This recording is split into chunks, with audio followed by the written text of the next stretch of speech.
안녕하세요. 이렇게 글을 쓰는 게 맞는지 모르겠습니다. 일을 할 때 듣기만 하다가 이렇게 제 이야기를 하려니 낯설고 부끄럽네요. 글이라고는 여고생 때 친구들에게 쓰던 편지나 일기를 마지막으로 써본 적이 없어 어떻게 써야 할지 고민을 많이 했습니다. 공책을 들고 다니며 고치고 고쳐 겨우 완성되어 이렇게 용기를 내어 봅니다. 부족한 글이지만 잘 들어주시면 감사하겠습니다. 저는 50대 후반의 여성입니다. 20년 정도를 건물 청소하는 일을 하고 있지요. 자식은 딸 하나인데 남편과 사별한 후로 청소 일을 하며 혼자 키웠습니다. 구김살 없이 건강하고 씩씩하게 자라준 딸에게 항상 고마웠지만 저의 직업이 사람들 뒤에서 더러운 것을 치우는 일이다 보니 항상 위축이 되곤 했습니다. 그렇다고 제 직업이 당당하지 않은 것은 아니지만 아무래도 자식 앞에서는 그렇더라고요. 더 반듯하고 좋은 직업을 가진 부모를 만나지 못한 아이가 안쓰럽고 부끄럽게 생각하진 않을까 하여 제가 먼저 숨게 되기도 했고요. 하지만 아이는 오히려 어디서나 저를 반겨주고 친구들에게도 당당하게 소개하곤 했습니다. 작업복을 입고 퇴근하는 길에 만나도 와라 끌어안으며 거리낌이 없더라고요. 그러면 저는 아이 옷에 뭐라도 묻을까 전전긍긍해 아이를 떼어놓곤 했습니다. 아이는 어릴 적부터 그랬습니다. 잘 웃고 시원시원한 성격으로 반장, 회장을 놓친 적이 없을 정도였거든요. 선생님들 말씀으로는 교우 관계가 너무 좋고 불의를 보면 참지 못하는 성격이라 나중에 꼭 큰일 할 거라고 하시더라고요. 소위 말하는 여장부였죠. 아마도 돌아가신 아이 아빠를 닮은 것 같습니다. 저는 다소 좀 소심하고 뭐든 혼자 하는 게 좋은데 아이 아빠는 꼭 같이 하는 걸 좋아했거든요. 시장에 갈 때도 저와 같이 가고 운동도 꼭 같이 하는 걸 좋아했죠. 아이를 임신했을 때 입덧도 같이 할 정도였습니다. 다정하고 재미있던 그 사람은 어느 날 갑자기 거짓말처럼 사고로 우리 곁을 떠났습니다. 평생 웃게 해주겠다는 약속을 지키지도 못하고 뭐가 그리 급했는지 음주 뺑소니에 사고를 당해 집에도 오지 못하고 떠났습니다. 그때는 남편을 따라 같이 가고 싶었습니다. 몇 날 며칠을 밥도 안 먹고 누워만 있었죠. 아이는 옆 라인에 살던 아이 친구 엄마가 봐주셨는데 그때는 그것도 모를 정도로 정신을 놓고 있었습니다. 그런 제가 정신을 차린 건 아이의 작은 손 때문이었습니다.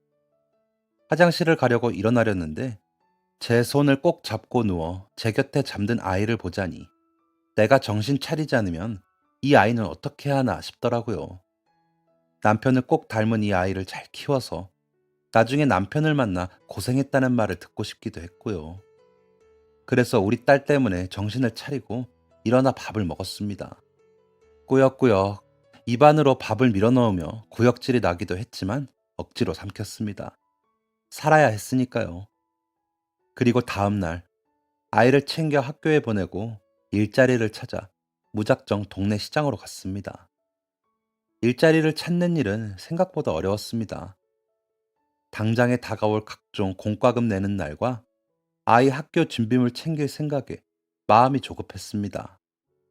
그 다음 날도 시장으로 나가 다시 일자리를 알아보는데 한 할머니께서 우리 건물 화장실이랑 계단이랑 옥상 청소 좀 해야 하는데 해볼 거야? 한번 시켜보고 마음에 들면 정기적으로 와서 하는 걸로 하지. 라고 하시는 겁니다. 그 할머니가 그때는 하나님처럼 보이더군요. 얼른 하겠다고 하고는 할머니를 따라가 청소를 시작했습니다. 건물에 술집들이 많아 화장실은 상당히 더러웠습니다. 계단에 오줌을 싸거나 구토를 해놓은 자국도 있더라고요. 냄새와 더럽다는 생각에 멈칫했지만 이걸 해내면 오늘 저녁 아이에게 맛있는 반찬을 사 먹일 수 있겠다는 생각에 해내게 되더라고요. 새 건물처럼은 못했지만 최대한 쓸고 닦았습니다. 온몸이 땀과 물로 범벅이 되었죠. 4시간 정도 흐르자 건물은 제법 닦은 티가 나더군요. 할머니는 꼼꼼히 보시더니 일주일에 2번씩 와서 청소해줘. 월요일, 금요일 이렇게. 한 달에 얼마 받을 거요? 라고 하시기에 기존에 하시던 분만큼 주세요 라고 답했죠. 아기 엄마가 순에 빠졌구먼. 그이보다 자네가 더 잘하는데 왜 그만큼만 받아? 한 달에 65만 원씩 줄게. 그 전에 하더니는 60만 원 줬거든. 대신 오늘 한 것처럼 매번 해줘야 돼. 하는 거 봐서 내가 다른 건물도 소개시켜 줄게. 오늘 한 건 일당 주기로 했으니까 여기 넣었어. 라며 봉투를 내미시더라고요. 그 돈을 받아들고 인사를 몇 번 했는지 모릅니다. 작업복도 없어 입고 갔던 옷에서 온갖 냄새가 나고 축축해 머리는 산발이 되었어도 제가 처음으로 본 그 돈이 너무 좋더라고요. 집으로 돌아가는 길에 앞으로 입을 작업복 두 벌과 아이를 먹일 간식과 음식들을 샀습니다. 그러고 집에 가기 위해 횡단보도 앞에 섰는데 눈물이 그렇게 나더라고요. 먼저 떠난 남편의 빈자리가 확 와닿기도 했고 이 꼴로 이렇게 서 있는 제가 부끄럽더라고요. 신호가 바뀔 때까지 흑흑거리며 울었습니다. 신호가 바뀌고 횡단보도를 건너면서 눈물을 닦고 마음을 추스렸습니다. 그리고 집으로 가 얼른 씻고 아이가 돌아오길 기다렸습니다. 집에 들어서는 아이는 저를 보더니 제 품으로 파고들었습니다. 아빠를 잃은 아이가 그간 얼마나 두려웠을지 생각하니 너무 미안하고 안쓰럽더라고요. 엄마가 미안해. 우리 딸 너무 무섭고 힘들었지? 이제 엄마가 정신 차리고 열심히 살 거야. 그래야 아빠가 하늘나라에서도 좋아하시지. 라며 꼭 안아주었더니 엄마, 아빠한테 내가 약속했어. 엄마를 내가 지킬 테니까 나 얼른 크게 해달라고. 그러니까 엄마 조금만 참아. 알았지? 라며 제 품에 더 파고들었습니다. 아이와 그렇게 한참을 안고 있다가 간식으로 사온 꽈배기를 나누어 먹고 숙제를 하고 저녁이 되어 밥을 해 먹고 나란히 누웠습니다. 온몸이 욱신거리고 아팠습니다. 자면서도 끙끙 앓았던 것 같은데 오랜만에 깊이 잠을 잤습니다. 다음날 아침 아이를 학교에 겨우 보내고 파스를 얼마나 발랐는지 모릅니다. 온몸이 후끈거릴 정도로 바르고 진통제를 먹었습니다. 집안 정리를 하며 청소를 하는데 남편의 짐은 못 치우겠더라고요. 입고 벗어놓은 빨래만 겨우 개어 봉지에 꽁꽁 싸 놓았습니다. 그렇게라도 남편의 채취를 남기고 싶더라고요. 한 벌뿐인 게 아쉬웠습니다.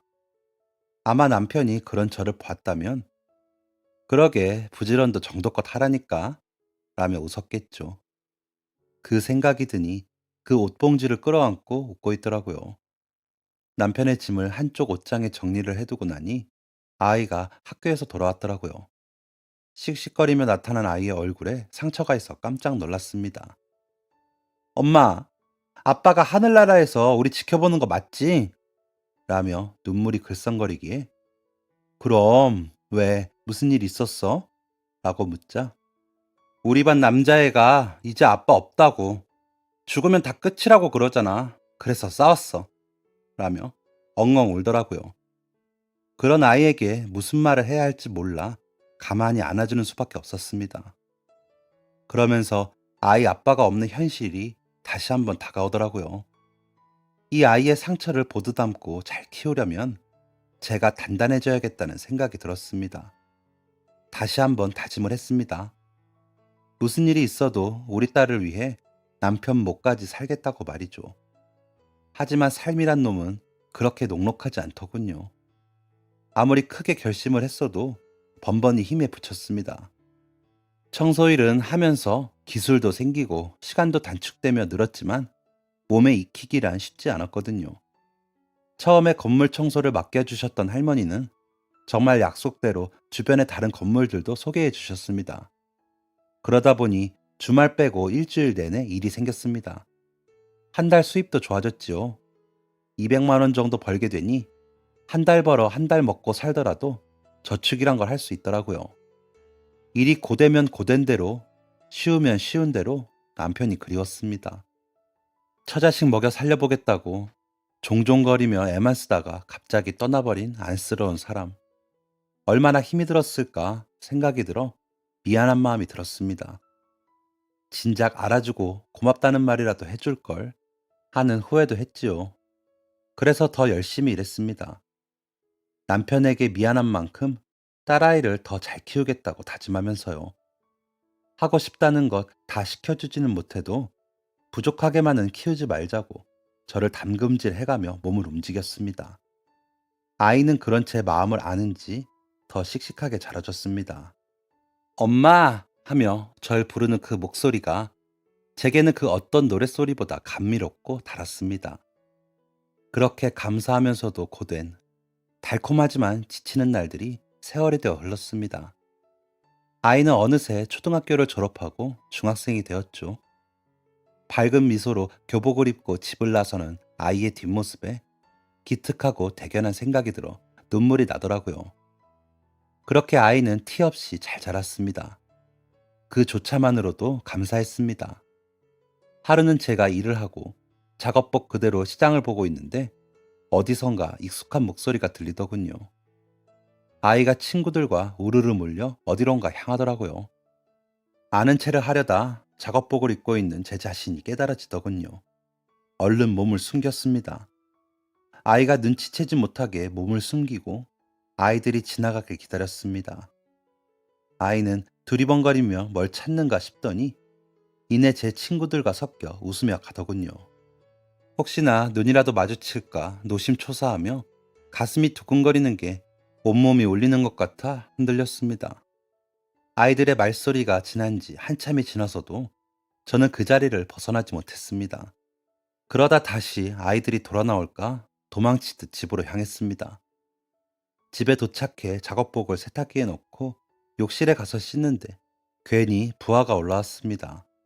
아이에게 다가가 친구들에게 간식도 사주고 우리 딸하고 잘 지내라고 말 한마디 못하는 엄마라는 게 서럽기도 했고요. 감사하던 마음이 그때는 원망이 되어 눈물로 쏟아졌습니다. 그렇게 한참을 씻고 나와 작업복을 널며 하늘을 보는데 그렇게 맑고 청명한 하늘을 본 게 언제인지 아득해졌습니다. 더러운 티끌을 찾아 닦아내느라 허리 펴는 시간도 아까워했고 집에 와서는 집안일 하느라 하늘은 참 오랜만이었습니다. 멍하니 하늘을 보고 있는데 엄마 뭐해? 나 들어오는 소리도 못 듣고? 라며 아이가 말을 시켜서야 정신이 들었습니다. 왔어? 배고프지? 라며 물었더니 나 오늘 시험 끝나서 친구들하고 노래방도 가고 떡볶이도 사 먹고 왔어. 얘기했잖아. 라며 웃는 아이의 머리를 쓰다듬었습니다. 차마 엄마도 봤어. 라고 말은 못하겠더라고요. 그냥 저녁은 그럼 좀 늦게 먹을까? 하고 물을 뿐이었죠. 그런 저를 보며 아이는 잠시 멈칫하는가 싶더니 엄마, 근데 아까 왜 나보고 숨었어? 라고 묻더군요. 당황스러워 뭐라고 답을 할 줄 몰라 말을 못하고 있는데 엄마, 내가 창피해? 라고 하기에 아니, 우리 희연이가 왜 창피해? 엄마가 일 끝나고 작업복 입고 있느라 희연이 친구들한테 이상하게 보일까봐 그랬지. 라고 말을 하는데 눈물이 툭 떨어지더군요.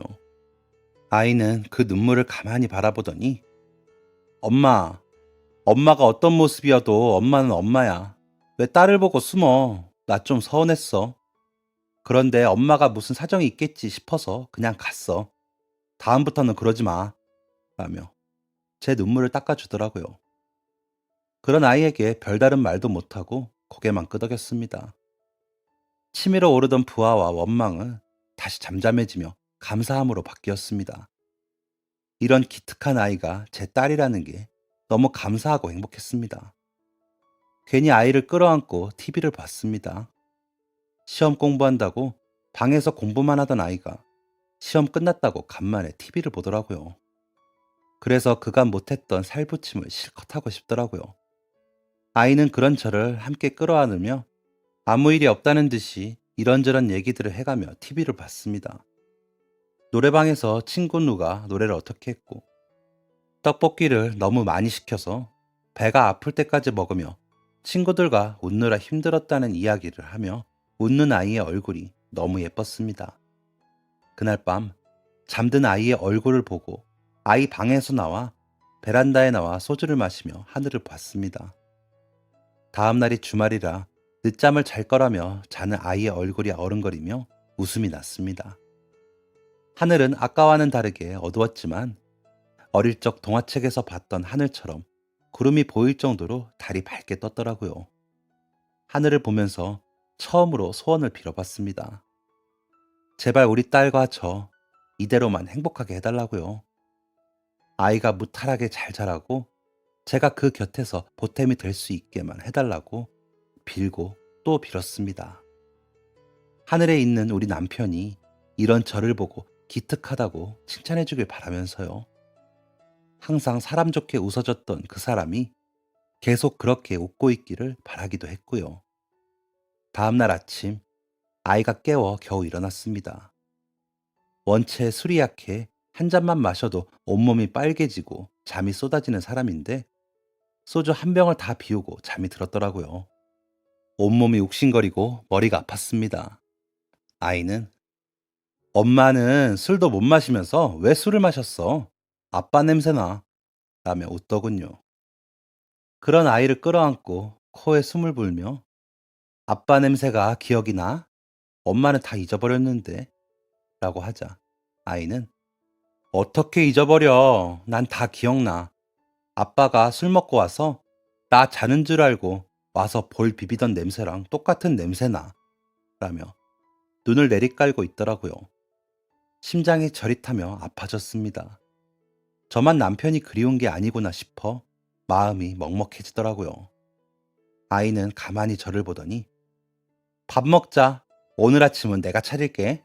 하며 주방으로 갔습니다. 그러더니 달그락거리며 뭘 하긴 하더군요.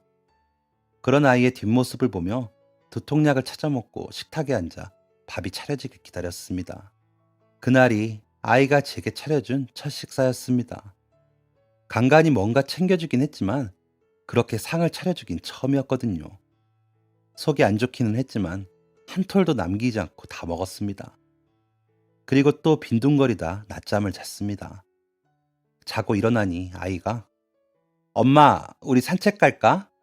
라고 해 동네 공원으로 산책도 다녀오며 길거리 음식도 먹고 별거 아닌 이야기에 깔깔 웃으며 집으로 돌아와 저녁을 먹고 잠이 들었습니다.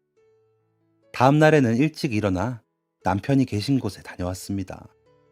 그리고 다시 저의 일상은 시작되었습니다. 아이와는 그날 이후로 더 가깝게 친구처럼 지냈습니다. 아이는 문자도 자주 보내고 연락도 자주 해주었습니다. 휴일에는 특별한 일이 없으면 같이 산책도 하고 영화도 보곤 했습니다. 아이와 그렇게 시간을 보내고 나면 일주일이 그렇게 가뿐하게 지나갔습니다. 주말이 지나 월요일에 청소를 할 때 유난히 더러운 자국들이 많은데 힘든 줄도 모르고 청소를 했습니다. 점점 입소문이 나는지 주변의 다른 건물에서도 청소를 해달라고 하더라고요. 오전에만 하던 일을 오후까지 하게 되는 날도 생기게 되었죠. 그 덕에 아이가 다니고 싶다던 학원도 다닐 수 있게 되고 생활 형편이 더 나아지더라고요. 일이 늘어날수록 몸은 고됐지만 아이가 할 수 있는 걸 해주는 보람에 일이 재미있어졌습니다. 아이가 아가씨 티가 제법 나는 고등학생이 될 때쯤에는 혼자서 일을 다 할 수가 없어 작은 사무실을 차리고 이모님 두 분을 뽑아 같이 일하게 되었습니다. 그러다 보니 일을 하는 건물들도 늘어 어느새 시장 안의 건물들은 우리 사무실이 거의 다 청소를 하게 되었습니다. 건물 소장들이 가끔 접대를 바라거나 뇌물을 바라는 일이 있곤 했는데 그럴 때는 여자들만 있는 사무실이다 보니 난감할 때가 한두 번이 아니었습니다. 당하고만 있을 수는 없고 그렇다고 적대시하고 싸울 수만도 없어 고민이 많았습니다. 어떻게 해결을 해야 하나 고민을 하던 차에 첫 건물 청소를 맡겨주신 할머니께서 돌아가셨다는 소식을 들었습니다. 워낙 시장 곳곳에 모르는 사람도 없고 점포도 몇 개 가지신 분이라 장례식장에 사람도 많이 왔더군요. 거기에는 시장 건물 관리인들도 다 오셨더라고요. 그때가 기회다 싶었죠. 제가 가까이 가자 저를 보는데 음흉한 눈빛을 가진 하이에나들처럼 느껴지더라고요. 여기도 이렇게 계시니까 한 번에 말씀드릴게요. 저는 접대, 뇌물 이런 거 못 드려요. 어르신 가시는 길에 제가 이런 얘기로 시끄럽게 하고 싶진 않은데 여차하면 그러려고요. 앞으로 저한테 따로 요구하시는 거 있으면 저 그 건물 청소 안 합니다. 다른 업체나 사람 불러요. 라고 이야기했습니다. 그러자 서로 눈치를 보며 당황하더군요. 또 그런 얘기가 다들 있는 데서 거론되니 불편했겠죠. 다들 그런 줄 알면서도 대놓고 서로 그런 이야기들을 하지는 못했을 테니까요. 건물주 분들께도 다 알리고 그만둘 테니까 그런 줄 아세요. 그렇게 공짜 좋아하시면 대머리 된대요. 라고 하자 한 관리인이 그거 뭐 대단한 거라고 이렇게 겁을 줘? 우리도 일하는 재미가 있어야지. 그거 하나 못 맞춰주나? 라기에 저 그냥 꽁돈 받는 거 아니고 다들 저희가 청소 잘하니까 일 맡기시는 거잖아요. 여자들만 있는 사무실이라고 만만히 보고 그런 거 요구하고 그러시면 안 되죠. 라며 이야기했더니 그때는 아무 말도 못 하더라고요. 그 사람들도 월급 받으며 자기 할 일만 하면 될 걸 그렇게 갑질하고 그러면 안 되는 것쯤은 알고 있을 테니까요. 그날 집에 가서 학원 끝내고 돌아온 아이에게 있었던 일을 말하며 너도 어디 가서 부당한 일 있으면 참지 말고 할 말 다 해. 그래야 다신 못 그러지. 라고 했더니 우와 우리 엄마 순둥이인 줄 알았는데 완전 여장부네. 멋지다. 라면서 웃더라고요. 괜히 으쓱해서 그치? 그런데 그 아저씨들이 다 청소하지 말라고 하면 어쩌지? 라며 웃었죠. 아이는 한참 말없이 저를 보더니 엄마 너무 힘들게 일하지 마. 지금도 잘하고 있어. 라며 손을 잡더군요. 이 녀석이 언제 이렇게 컸나 싶다가 생각해보니 아이는 항상 그랬더라고요. 제 편을 들어주고 제가 잘하고 있다고 응원해 주었더라고요. 너무 빨리 철이 들어버린 것 같아 안타까운 마음이 들었습니다. 그렇게 아이는 시시때때로 저를 지켜주는 든든한 버팀목이 되어줬습니다. 저는 비록 작업복을 입고 청소를 하지만 아이만큼은 더 나은 삶을 살 수 있기를 바라며 매일 열심히 일했습니다. 아이는 아이 나름대로 자신의 꿈을 위해 열심히 공부했습니다. 어떤 때는 코피를 흘릴 정도로 공부를 했습니다. 안쓰러운 마음이 들었지만 그런 아이에게 제가 해줄 수 있는 건 그저 응원뿐이었습니다. 제가 할 일을 열심히 하면서 아이가 그 시간을 잘 버텨주길 기다리는 수밖에 없었으니까요. 아이는 노력한 만큼 결과를 받아왔습니다.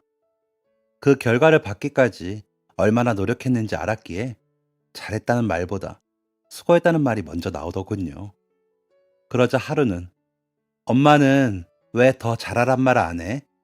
라고 아이가 묻더라고요. 우리 희연이가 엄마가 해준 거에 비해 이렇게 잘해주는데 어떻게 더 잘하라고 그래? 엄마는 그저 우리 희연이를 믿고 기다릴 뿐이야. 응원도 하면서 라고 답했더니 역시 우리 엄마는 멋져.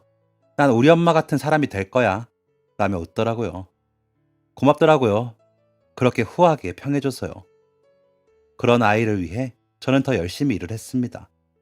장례식장에서의 일 이후 청소 그만오라는 관리소장님들이 계셨는데 그만두면서 말했던 것처럼 건물주분들에게 부당한 해고라며 서면으로 말씀을 드리고 그만두었습니다. 한 4군데 됐는데 한 3개월 지나니까 다시 일해달라고 연락이 오더라고요. 건물 세입자분들이 차이가 많이 난다고 항의를 많이 하셨다고 하더라고요. 그래서 그 관리소장님들은 그만두시게 되고 저희가 다시 청소를 시작하기도 했죠. 괜한 갑질로 본인들 발등을 찍은 거죠. 그렇게 저희 사무실은 이모님 2분 포함 저까지 셋이서 시장 일대 건물들 청소를 모두 하게 되었습니다. 수입은 처음 시작할 때에 비하면 많이 늘어 300만 원 정도 되었습니다. 사무실 월세 내고 이모님들 월급 드리고 식대하고 사무실 비품 채우고 하면 저에게 떨어지는 돈이 저 정도더라고요. 이모님들 월급은 제가 꽤나 두둑하게 챙겨드렸거든요. 저는 덜 챙겨가더라도 일하시는 분들에게 박하게 하고 싶지 않더라고요. 그러다 보니 함께 하시는 분들이 더 열심히 해주시기도 했고 그 덕분에 저희가 단단히 자리 잡게 되었다고 생각했거든요. 힘든 일이지만 같이 하는 사람들이 생기니 힘이 더 나기도 했죠. 그렇게 매일을 성실히 살았습니다. 어떨 때는 계단에서 구르기도 하고 미끄러져 넘어지기도 하면서 많이 다치기도 했습니다. 그래도 아이를 생각하며 버텼죠. 아이도 그렇게 열심히 자신의 미래를 위해 노력하는데 엄마가 돼서 포기하는 모습을 보일 순 없었으니까요. 그러다 보니 일은 익혀졌고 덜 다치고 요령이 생겼습니다. 그래도 힘든 건 어쩔 수 없었죠. 저도 나이라는 것이 드는지 병원을 찾는 날들이 늘더라고요. 혹시나 아이가 알면 속상할까 싶어 몰래몰래 다녔습니다. 아이는 그렇게 애를 쓰더니 목표라고 벽에 붙여놓았던 대학에 원하던 과에 붙어 대학생이 되었습니다. 합격 발표를 기다리는 동안 많이 불안해했는데 합격을 확인하고는 저에게 전화를 해 알렸을 때 저까지 방방 뛰며 기뻐했습니다. 지나가는 사람들이 다 알 정도로 좋아하며 종종거렸죠. 그날 저녁 아이가 좋아하는 삼겹살을 구워 먹으며 축하 파티를 했습니다. 둘뿐이었지만 기쁜 마음에 온 세상이 제 것이 된 기분이었습니다. 축하해. 이제 대학생 되면 하고 싶은 거 다 해. 엄마가 더 노력할게. 라고 했더니 엄마, 이제 나도 성인 되니까 내가 하고 싶은 건 내가 벌어서 해볼게. 미안하지만 등록금만 좀 도와줘. 그건 취직해서 갚을게. 라며 웃는 아이의 얼굴을 보니 울컥 눈물이 났습니다. 제 눈가가 촉촉해진 것을 본 아이는 엄마 왜 울어? 진짜야. 내가 엄마 덕분에 지금까지 이렇게 잘 컸잖아. 앞으로 더 잘할게. 라는데 아이의 눈가도 촉촉해졌더라고요. 그런 아이에게 고맙다는 말밖에 할 수가 없었습니다. 그렇게 대학 생활을 시작한 아이는 바빠졌습니다. 고등학생 때까지는 저녁에는 집에 왔는데 대학생이 되니 밤이 늦어야 들어오더라고요. 자연스레 얼굴을 보는 시간도 줄었고 주말에도 이런저런 일들로 외출도 많아 전처럼 시간을 보내기도 어려웠습니다. 그래서 토요일 오전까지 일을 잡아 하기 시작했죠. 아이와 저는 각자의 자리에서 그렇게 열심히 살았습니다. 아이는 가끔 술도 마시고 들어오고 예쁘게 옷을 입고 외출을 하기도 했습니다. 아마도 남자친구가 생긴 거였겠죠. 하지만 물어보지도 않았습니다. 괜히 제가 궁금해하고 묻는 게 참견하는 것 같더라고요. 아이가 스스로 이야기해주기까지 기다렸습니다. 제가 해줄 수 있는 거라고는 그것뿐이었으니까요. 가끔 아파하는 것 같을 때면 가슴이 쿵 내려앉아 궁금했지만 그 또한 아이가 잘 이겨내길 바라며 기다렸습니다. 하루는 아이가 저에게 엄마 맥주 한잔 할래? 하더군요. 그러더니 엄마 아빠 만나기 전에 첫사랑 있었어? 라고 묻더군요. 있었지. 17살쯤. 친구네 오빠였는데 잘생겼었거든. 라고 했더니 그래서 사귀었어? 라며 묻기에 아니 말도 못 붙여봤어. 엄마는 겁이 많았거든. 힐끗힐끗 본 게 다야. 라고 답했더니 웃더라고요. 왜? 왜 웃어? 엄마는 얼마나 심각했다고. 라고 하니 그럴 것 같아. 엄마는 그랬을 것 같아. 사실 나 남자친구를 사귀었는데 되게 좋아서 내가 먼저 사귀자 그랬거든.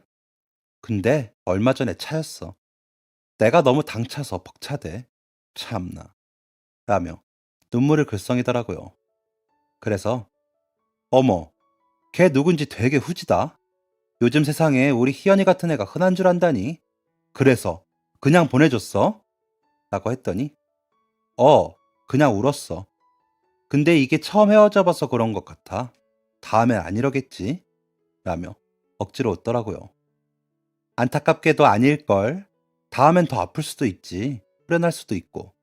그러니까 많이 만나봐. 그래야 사람 보는 눈이 는다더라. 라고 하니 오, 엄마가 그런 것도 알아? 엄마 날라리였네? 라며 웃더군요. 너희 아빠가 그러던데 자기도 그런 생각으로 만나보라고. 그래도 싫으면 어쩔 수 없지만 꼭 좋아지게 하겠다고. 그래서 만나보다 좋아졌지. 그래서 결혼했고. 라는데 눈물이 나더군요. 아이, 내 연애 상담하는데 엄마 사연 푸는 게 어딨어. 라며 아이도 눈물을 흘리더라고요. 그렇게 잠시 눈물을 흘리던 우리는 아빠와 남편 이야기를 하며 밤을 샜습니다. 맥주 한 캔을 사이에 놓고요. 그렇게 아이는 다시 극복을 하는 것 같았습니다. 저도 제 일상의 일들을 해치우느라 바빴고요. 아이는 등록금 내는 때가 오면 장학금을 못 타서 미안하다고 했지만 이제 이것만 하면 제가 아이에게 해줄 수 있는 일은 없을 것 같아 서운해지더라고요. 물론 시집 보낼 때 또 나름 해야 할 것이 있겠지만 그때는 왜인지 그런 생각이 들었습니다. 그래서 엄마가 진짜 등록금까지만 해줄 거야. 나머지는 너가 알아서 해. 라며 웃곤 했습니다. 그러다 마지막 등록금을 내는 날 입금을 하면서 눈물이 나더군요. 이제는 아이가 온전히 제 손을 떠나는 것 같은 기분도 들었습니다. 그렇게 섭섭하더라고요. 그리고 그날 집에 돌아와 남편 옷이 있는 장롱을 열어 빨랫거리를 담았던 봉지를 끌어안고 남편에게 말을 했습니다. 우리 딸 마지막 등록금 넣고 왔어요. 나 잘했지? 이제 시집만 보내면 되는데 왜 이렇게 서운하지? 당신이 나 잘했다고 고생했다고 해줘요. 그럼 나 좀 기분이 나아질 것 같아. 라고요. 다른 때는 그러고만 있어도 남편이 안아주는 것 같아 마음이 금방 편해졌는데 그날은 더 오래 그러고 있어야겠더라고요. 너무 청승인 것 같아 그러지 말아야지 하면서 남편 물건들도 다 치워버려야지 했지만 못 치웠습니다. 상자에 담아 장롱 안에 두고는 괜히 마음이 싱숭생숭한 그런 날에 열어보며 남편에게 혼잣말로 말을 하곤 했습니다. 그러고 나면 또 그리움을 견딜 수 있어졌으니까요. 그렇게 등록금을 보내고 나니 왜인지 일하기가 힘들어 한동안 고생을 했습니다. 시간도 오래 걸리고 몸살도 나고요. 들으시면서 유난이라고 생각하시겠지만 그때는 그랬습니다. 하지만 시간을 무슨 수로 막나요? 시간이 흐르며 머릿속도 정리가 되고 평소대로 돌아오더군요. 아이는 취업 준비하느라 고전을 면치 못하고요. 이른 동기들은 3학년 때 이미 취업이 된 아이들도 있다며 걱정을 하더라고요. 방학에도 쉬지도 못하고 준비한 걸 알기에 잘 될 거라는 말밖에 못했죠. 같이 일하시는 이모님께서 딸내미 취업은 잘 돼가? 요즘 힘들어. 우리 아들도 엄청 고생하다 취직했잖아. 힘들어하지? 라고 하기에 그런가 봐요. 빨리 된 애들도 있다면서 스트레스 받아 하는 것 같아요. 라고 했죠. 딸내미 어학연수는 다녀왔어? 우리 아들은 워킹 홀리인가 뭔가로 갔다 왔잖아. 요즘은 그런 것도 다 있어야 된대. 어차피 한국에서 일할 걸 그 고생을 시키고 뽑는 건 뭔 심보인지 라고 하시더라고요. 아차 싶었습니다. 2학년 여름방학 때쯤 가고 싶단 말을 했었는데 외국까지 가서 그럴 게 뭐야. 시험은 잘 봤다며 라고 했던 게 기억이 나더라고요. 제가 괜히 아이의 앞을 막은 것 같아 속상해지더라고요. 안 그래도 아르바이트를 하느라 시간을 쪼갰으며 공부하는 것을 알면서 그런 기회를 그렇게 무심하게 말 몇 마디로 날려보내게 해 미안하기도 했고요. 그래서 그날 저녁에 아이에게 그 어학연수인가 뭔가 지금이라도 가면 늦을까? 라며 물었더니 지금? 에이 됐어. 갑자기 왜?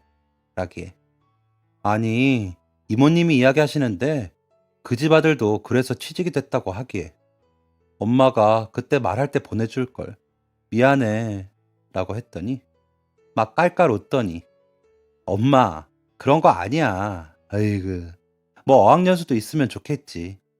난 대신 관련 자격증도 많고 토익 점수도 높아. 걱정하지 마. 라고 하기에 괜찮은가 싶어. 그래? 그럼 다행이고 했더니 엄마 기다려. 내가 얼른 돈 벌어서 갚을게. 라며 저를 안아주더라고요. 그래서 좋은 소식 있겠거니 기다렸습니다. 아이는 결국엔 정직원은 되지 못했고 대기업 인턴에 합격했습니다. 그렇게라도 경험을 쌓기라도 해본다고요. 3개월 동안 잘하면 채용의 기회가 올지도 모른다며 잘하겠다고 하더라고요. 그래서 거기서 일 시켜보고 너무 잘해서 놀라서 붙들 거야. 힘내. 라며 응원의 말을 해주는 것 말고는 없었습니다. 아이는 꼭 인정받을 거라고 믿었고 의심치도 않았습니다. 아이는 좀 기가 죽은 것 같았지만 역시나 다시 씩씩해지더라고요. 그러면서 엄마 졸업식에 꼭 와. 고등학교 때처럼 멀리서 보다가 가지 말고 나랑 사진도 찍어야 돼. 라며 졸업식을 알리더군요. 마지막 졸업식이니만큼 이번만큼은 저도 꼭 가서 아이와 사진을 찍고 싶었습니다. 그래서 옷도 좀 비싼 걸로 사놓았죠. 졸업식 당일 아침 새벽부터 일을 미리 가서 하고 와 샤워를 하고 나오니 아이는 벌써 갔더라고요. 학생들은 먼저 도착해야 한다고 해 저는 나중에 가기로 했거든요. 오랜만에 화장을 하고 사나운 옷을 입었는데 어딘가 어색한 것 같기도 하고 쑥스럽더라고요. 너무 오랜만이라 부끄러운 것도 같았습니다. 졸업식장에 도착해보니 얼마나 사람들이 많은지 복잡하더라고요. 아이가 찾아오라던 건물을 찾느라 애를 먹기도 했습니다. 가면서도 우리 아이가 4년 동안 다닌 이 학교를 이제야 와보니 감회가 새롭기도 했습니다. 강당에 모여 졸업식을 하고 졸업생들과 그 가족, 친지들이 만나는데 우리 아이는 저뿐이라 미안하더라고요. 친정 남동생이라도 오라고 할 걸 그랬나 싶기도 하고요. 아이와 전화를 하며 만나 꽃다발을 건네면서 축하한다고 하면서도 마음이 그렇더라고요. 그런 제 마음을 알기라도 하는지 저를 와락 끌어안은 아이는 엄마, 진짜 너무 고마워. 나 진짜 열심히 해서 더 잘 될게. 알았지? 조금만 더 기다려. 사랑해. 라며 제 볼에 뽀뽀를 하더라고요. 그러면서 우리 엄마 오늘 너무 근사하다. 멋져. 라며 웃더니 엄마, 이거 쓰고 이거 입어봐. 라며 학사모를 벗어 제게 씌우고 졸업가운을 벗는 순간 제 눈을 의심했습니다. 딸은 제가 늘 입고 일하던 작업복을 가운 안에 입고 있었습니다. 놀라서 너 이게 뭐야? 라고 물으니 엄마가 이 옷 입고 그동안 노력해 주셔서 내가 있잖아. 땀에 늘 절어있던 이 옷 때문에 내가 사람답게 살 수 있었잖아. 엄마가 흘린 땀으로 나는 삶의 갈증 한번 안 느끼고 살 수 있었어요. 내겐 고맙고 자랑스러운 옷이라 오늘 꼭 입고 싶었어. 라며 눈물을 글썽이더군요. 가운을 입혀주는 아이를 바라보는데 엄마, 키워주셔서 감사합니다. 하며 그 자리에서 엎드려 절을 하는 아이를 보며 저도 그만 그 자리에 주저앉아 엉엉 울어버렸습니다. 아이에게 고맙더라고요. 그간 제 고생이 다 보상받는 것 같았습니다. 절 부끄러워하지 않고 자랑스러워하는 그 마음이 느껴졌거든요.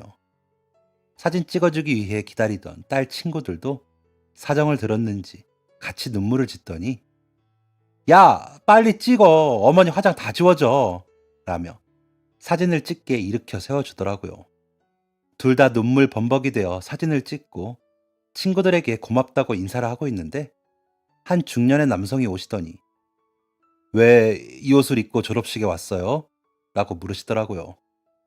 그러자 아이는 밝게 웃으며 저희 엄마가 20년 넘게 이 옷을 입고 청소일을 해주셔서 절 키우셨거든요.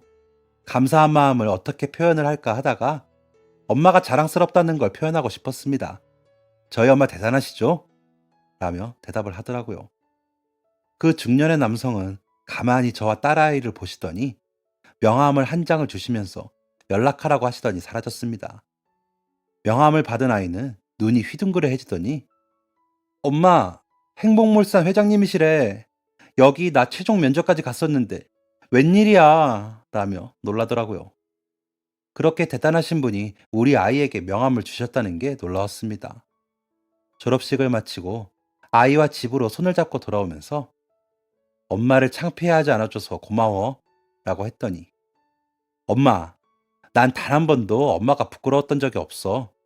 엄마가 너무 자랑스러워. 엄마, 난 내가 엄마 딸인 게 너무 좋아. 라며 답해줘 저는 또 눈물샘이 터지고 말았습니다. 그게 힘이 되었는지 저는 다시 일상으로 돌아와 더 열심히 청소를 하며 일을 했습니다. 가슴에 풍선을 가득 담은 것처럼 둥실둥실 떠오르는 느낌으로 며칠을 보냈죠. 그러다 며칠 후 아이한테 전화가 와 전화를 받았더니 엄마, 나 행복몰산 회장님 만났어. 라며 목소리가 들떠서 이야기하더라고요.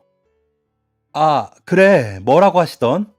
라고 물었더니 내가 떨어진 게 이사님이 조카를 붙이느라 그런 건데 이사님이 비리로 퇴직하시면서 자리가 났다고 출근하래.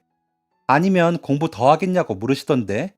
라기에 놀라서 왜? 라고 되물었죠. 그랬더니 아이가 하는 말이 회장님이 젊었을 때 엄청 고생을 하면서 회사를 일으키셨는데 회장님 어머님도 가정부로 일하시며 고생하시면서 공부를 시켜주셨다고 하셨다 하더라고요. 그런 어머님은 병이 생겨 회장님 대학 졸업도 못 보고 돌아가셨는데 저희 모녀를 보시고 어머님 생각이 났다며 감동했다고 하시더래요. 안 그래도 빈자리 생겨 알아보니 저희 아이가 합격할 차례이기도 했다고 하시더래요. 그러시더니 자기 아들도 작년에 입사해 근무 중인데 공부를 더 하고 싶어 해 유학을 보낼까 하는데 같이 가지 않겠냐고 했다고 하더라고요. 어안이 벙벙하고 이게 다 무슨 일일까 싶어. 뭐? 정말? 이렇게밖에 대답을 못하다. 그래서 유학도 가고 싶어? 라고 물으니 에이 엄마 두고 어떻게 가? 난 취직된 것만도 좋아. 라는데 생각이 많아지더라고요. 일단은 전화를 끊고 저녁에 아이를 불러 엄마는 너만 좋으면 유학 가는 것도 괜찮아. 생활비 걱정은 말고 다녀와. 괜찮아. 라고 하니 엄마 일단 나 일부터 배우고 회장님도 그러라고 하셨어. 걱정하지 마. 라며 웃더라고요. 아이는 그렇게 입사한 회사에 2년간 근무를 하다가 회장님의 전폭적인 지원을 받고 유학을 떠났습니다. 아이를 처음 그렇게 떼어놓다 보니 걱정도 많이 되고 쓸쓸했지만 아이의 미래를 위해 참기로 했습니다. 3년간 공부를 마치고 그곳의 지사에서 2년간 근무를 마친 아이는 얼마 전 귀국을 해 팀장으로 승진을 해 출근을 앞두고 있습니다.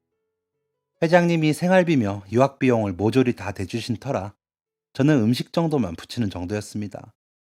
그리고 내년쯤 결혼을 할 생각이라고 합니다. 네, 회장님 아드님과 미국 지사에서 같이 근무하며 정이 들었다고 하더라고요. 인물도 훤칠하니 친절한 게 제 마음에도 드는 사람이더군요. 아이는 5년간 외국에서 저까지 신경 쓰느라 엄청 고생했을 텐데도 저에게 고맙다고 자기가 더 잘하겠다고 하더라고요. 우리 딸 정말 장하죠? 저는 이제 한시름 놓을 것 같습니다.